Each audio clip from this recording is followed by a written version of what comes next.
بسم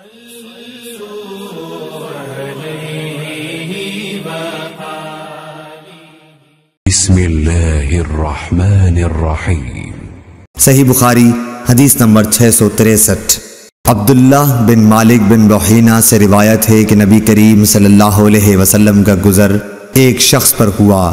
دوسری سند امام بخاری نے کہا کہ مجھ سے عبد الرحمن بن بشر نے بیان کیا، کہا کہ ہم سے بہز بن اسد نے بیان کیا، کہا کہ ہم سے شعبہ نے بیان کیا، کہا کہ مجھے سعد بن ابراہیم نے خبر دی، کہا کہ میں نے حفص بن عاصم سے سنا، کہا کہ میں نے قبیلہ ازد کے ایک صاحب سے جن کا نام مالک بن بحینہ رضی اللہ تعالیٰ عنہ تھا سنا کہ رسول اللہ صلی اللہ علیہ وسلم کی نظر ایک ایسے نمازی پر پڑی جو تکبیر کے بعد 2 رکعت نماز پڑھ رہا تھا۔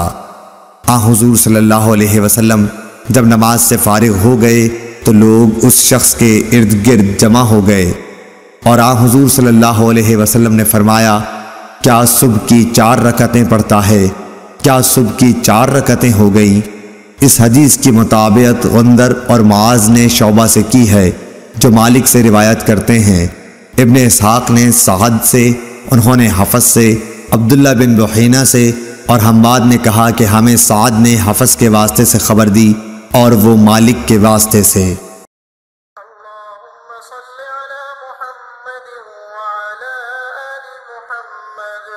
كما صليت على إبراهيم وعلى آل إبراهيم إنك حميد مجيد اللهم بارك على محمد وعلى آل محمد كما باركت على إبراهيم وعلى آل إبراهيم إنك حميد مجيد